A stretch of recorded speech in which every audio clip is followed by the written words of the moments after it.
Good afternoon and thanks very much for staying with us. My name is Amita Vadva. Straight away getting you the pictures that we are getting from Srinagar, where protests that are being held against the targeted killings of the civilians that have been taking place in the valley.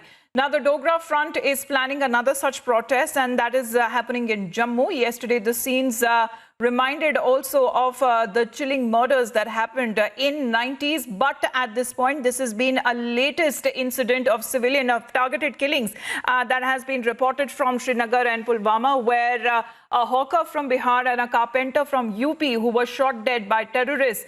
And this is the 9th such killings of civilians that has been reported in the last 2 weeks. Let's play out the reactions that we have lined up.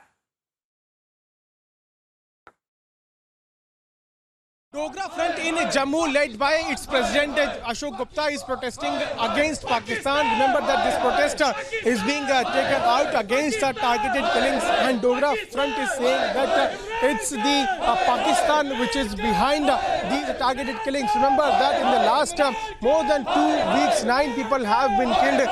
Yesterday, also a Golgappa hawker was attacked. He was killed, and then after that, we also got to know about the reports of a carpenter from Uttar Pradesh being killed by the terrorists in Pulwama. So looking at that, now the Dogra Front is protesting in Jammu. These are the visuals of Dogra Front, which is now protesting against Pakistan. We are also joined by the president of Dogra Front. We'll try to ask him what the reason of this protest. आप लोग यहाँ आए हैं, पाकिस्तान के खिलाफ नारेबाजी कर रहे हैं, क्या कारण? सर 7 दिन के अंदर, 1 हफ्ते के अंदर 11 मिलिटेंट मर गए और सेलेक्टिव किलिंग की जा रही है। वहाँ एक कारपेंटर को मार दिया सेलेक्टिव, एक गोलगप्पे को वो पहले मारा था, अब फिर मार दिया। मतलब चुन चुन करके हिंदू जो हैं उनको निशाना बनाने का प्रयास किया जा रहा है। इसका मतलब ये है, इसका रिएक्शन पूरे भारतवर्ष के अंदर अगर हो जाएगा तो फिर कश्मीर के लोग इसके विषय के अंदर क्या कहने का प्रयास करना चाहते हैं। मैं कश्मीर के लोगों को अपील करना चाहता हूं, वो खड़े हो जाएं, सेलेक्टिव किलिंग के खिलाफ एक युद्ध लड़ने का प्रयास करें। वो कम्युनल टेंशन पूरे भारतवर्ष के अंदर क्रिएट करने का प्रयास करना चाहते हैं।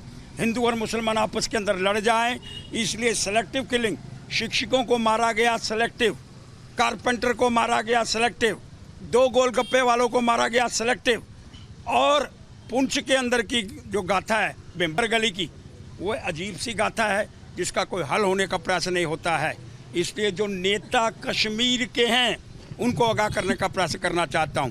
एक अच्छा कदम उठाया गया, जो लोग मिलिटेंट थे, गतिविधियों के अंदर शामिल थे, जिसमें एक व्यक्ति किसी हॉस्पिटल के अंदर लगा था, उसको बर्खास्त कर दिया गया। इस तरह के कदम भी उपराज्यपाल के माध्यम से उठाए जा रहे हैं। लेकिन 70 वर्ष की पुरानी गाथा जब तक इसका समाप्तिकरण नहीं होगा, जब तक पाकिस्तान को एक लेसन नहीं मिलेगा, जब तक पाकिस्तान के ऊपर हम वार नहीं करेंगे, कत्तर की जंग नहीं करेंगे। सबसे बड़ी भूल, इससे पहले भी शिक्षकों पे 90,000 कैदियों को हमने छोड़ा, ये हमारी सबसे बड़ा गुनाह था। इस तरह की घटना हो चुकी पहले भी, लेकिन कोई समाधान कुछ ऐसा रुकी नहीं है, लगातार घटनाएं होती जा रही है। समाधान है वार, और जब तक वार नहीं होगी इस बात का समाधान नहीं होगा।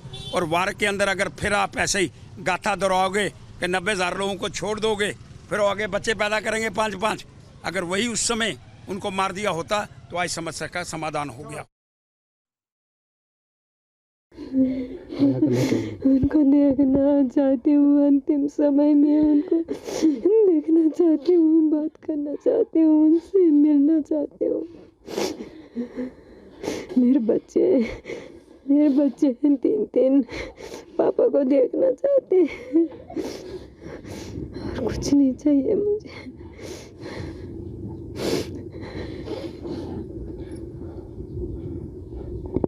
पूरा देश उनकी शहादत पर गर्व महसूस कर रहा है, और उत्तराखंड समेत पूरे देश को नाज सुबेदार जी रुतला जी पर। लेकिन आपका जो गम है इसको भी हम महसूस कर सकते हैं, इस दुख की घड़ी में इसको भी हम महसूस कर सकते हैं। आप परिजनों पर क्या बीत रही है इसको हम महसूस कर सकते हैं। कुछ आपकी वो यादें, आखिरी समय कब रुतला जी यहाँ पर आए थे, कब आप लोगों की मुलाकात हुई थी, क्या कुछ उनकी प्लानिंग थी, क्योंकि 2 साल बाद शायद रिटायरमेंट उनको आना था।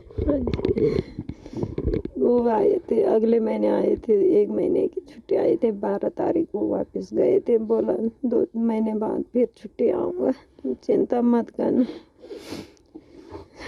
और कुछ नहीं बोला था।